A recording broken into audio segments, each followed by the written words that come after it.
Welcome to the Motherhood Alliance podcast, the podcast dedicated to empowering moms and families on their health and wellness journey. I'm Brittany Suttner. And I'm Andrea Rinkus. Together, we're here to explore holistic approaches that go beyond conventional medicine. Each week, we dive into topics that matter most to you. Everything from nutrition and mental health to alternative therapies and natural living. And whether you're a new mom navigating the early stages of parenthood or a seasoned pro looking for new ways to support your family's well-being, you're in the right place. Even better, all of our guests are local small business owners who you can actually talk to and work with.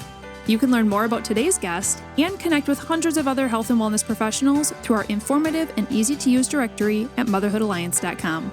Before we get started, keep in mind that this podcast is for informational and educational purposes only and is not a substitute for personal healthcare advice. Please consult your healthcare provider before making any changes based on the podcast content. Thank you for joining us on this journey. Are you ready to help your family thrive? Let's get started. Hi, we are Britt and Drea from motherhoodalliance.com, and we are excited to welcome you to a 4-episode series with Stefanie Turzinski, an Appleton-based licensed massage therapist and the founder of Nurtured Roots Prenatal Massage.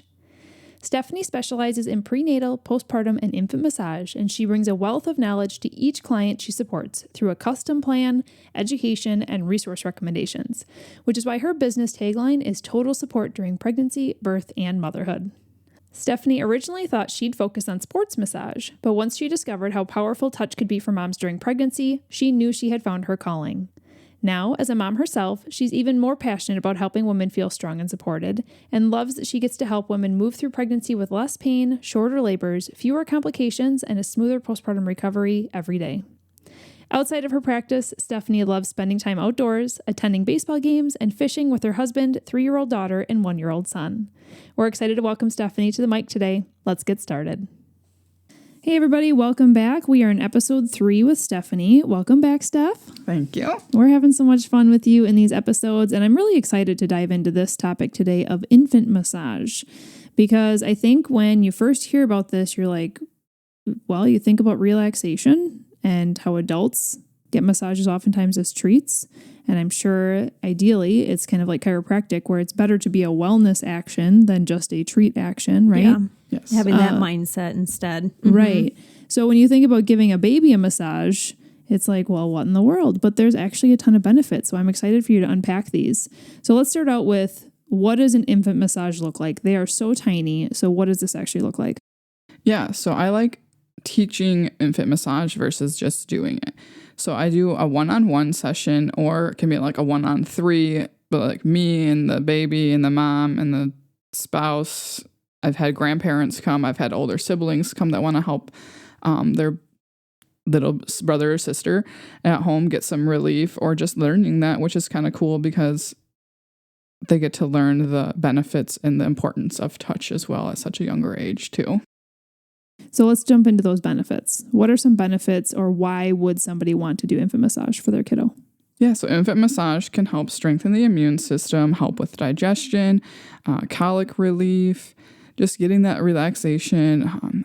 When baby is born, like just think about how like the traumatizing. The position it was in, it doesn't know like anything else outside of the womb yet.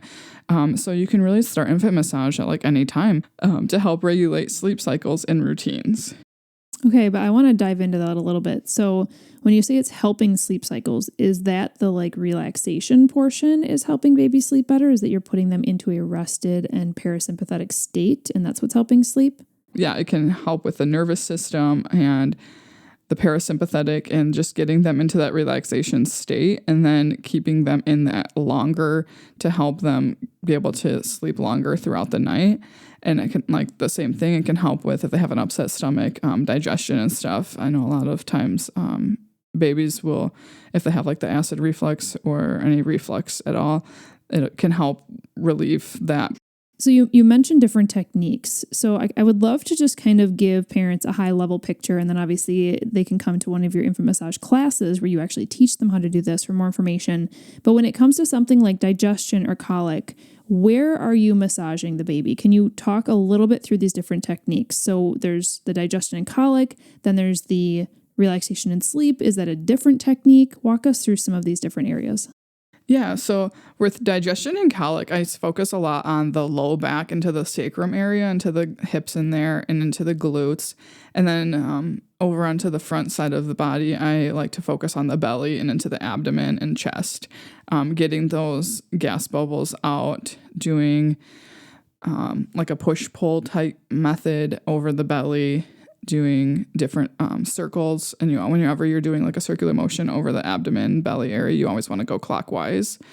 And then moving into the extremities, I like to do the legs with the colic and digestion relief as well, because it helps release that from the low back down. And then also using the legs to do different exercises like the bicycles, kind of folding the babies in half, which kind of sounds weird, but just putting their like feet to their shoulders and just giving them a little rock cradle.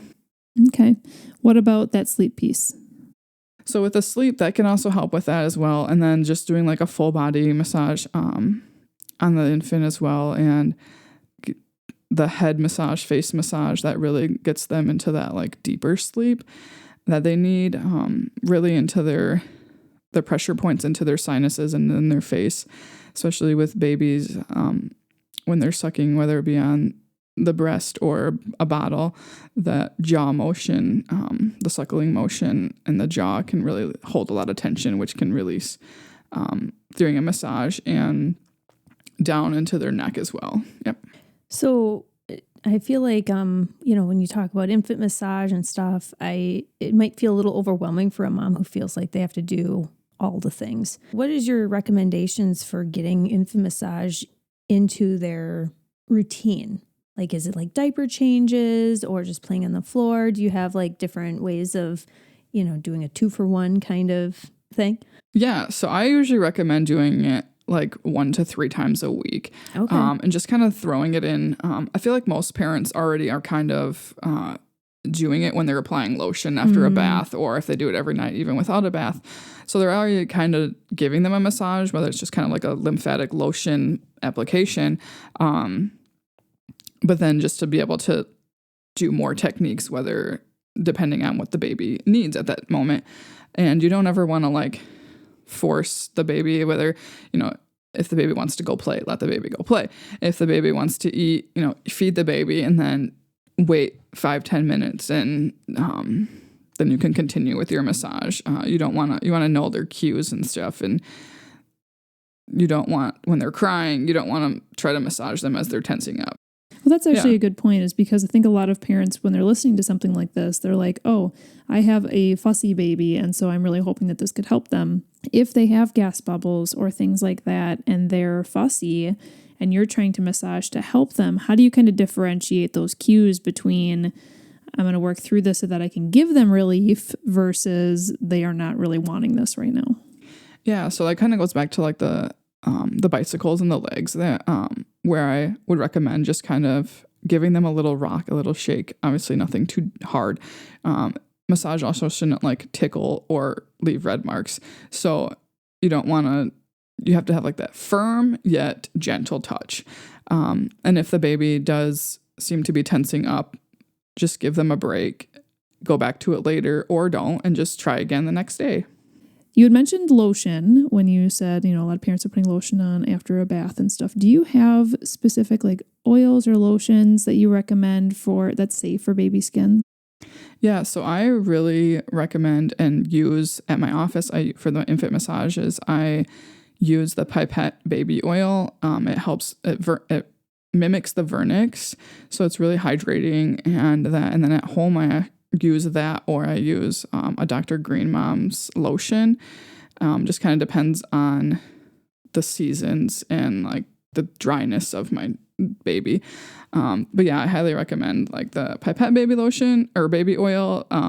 Actually not sure that they still make it because I'm almost out and I'm like searching, but I have started using or trying like Mother Love too. Should you be using some sort of oil or lotion when doing a massage on your baby, or is that not really needed? Yeah, I would highly recommend just a little bit of lotion or oil. Nothing scented I wouldn't use.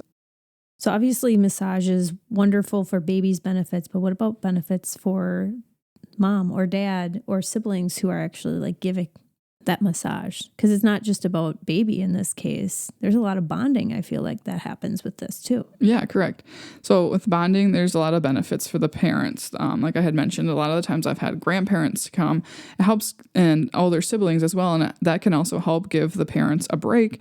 It can also help the oxytocin levels for the baby and whoever is massaging the baby as well. That comfort level that you feel when you're giving and receiving the massage. It's the hormone of love, right? Yes. So babies can't talk. They don't do anything except, like they communicate, but that bonding, that love, that oxytocin between the two is important for sure. Right. I do love this as an option for the partners or the kid, like other siblings, to be able to do, because I think a lot of times, especially if a woman is breastfeeding, she's the one that has that kind of like bond, and then the dad is always like, well, what can I do to support you? And obviously there's like the dishes and stuff like that is always really helpful, but he wants to bond too. Correct. And so this is a really great way that those other family members can maybe not put another thing on her to-do list if she is feeling that way, but also have them experience those bonding moments and looking into the kiddo's eyes and enjoying those moments too.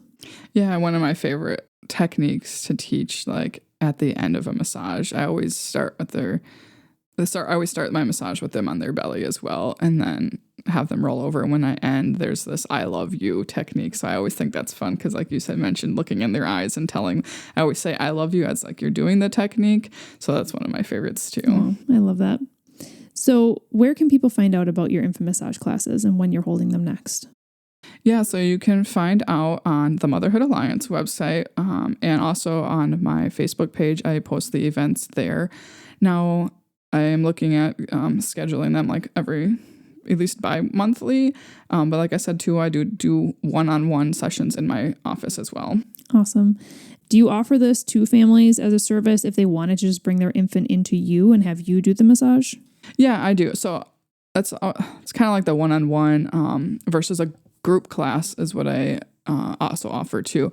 And so the one-on-one is I am massaging the baby, but I'm showing them how to do it. So sometimes I'll like take the whoever is there, the mom, the dad, the grandparent, the older siblings or whatever, I always take their hands and kind of direct them through it, and to know that they know the directions to go, the pressure to put, and all that too.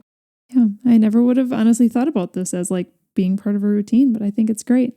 If someone wanted to book that one-on-one, what would be the best way to contact you? You could reach out to me on my email, hello@nurturedrootsprenatalmassage.com, or find the events on my Facebook page and reach out through there as well. Great. And we do have one more episode coming up, you guys. We're going to be talking about these small self-care rituals that you can do as a tired mom, because if you are a mom, we know you are tired. It just kind of comes with the territory, but that doesn't mean you can't take care of yourself. And Stefanie is very passionate about this topic, and I can't wait for her to share more on it coming up next. If you enjoyed this episode, would you consider leaving a rating or review or sharing it directly with a friend who could benefit from the information? We know that you're a busy mom or caregiver, and our goal is to make your life easier by bringing tips and tricks directly from experts into your earbuds. By sharing this episode with someone you love, you can play a critical role in helping to make their life easier as well. We appreciate your time, and thank you for being a part of the Motherhood Alliance family.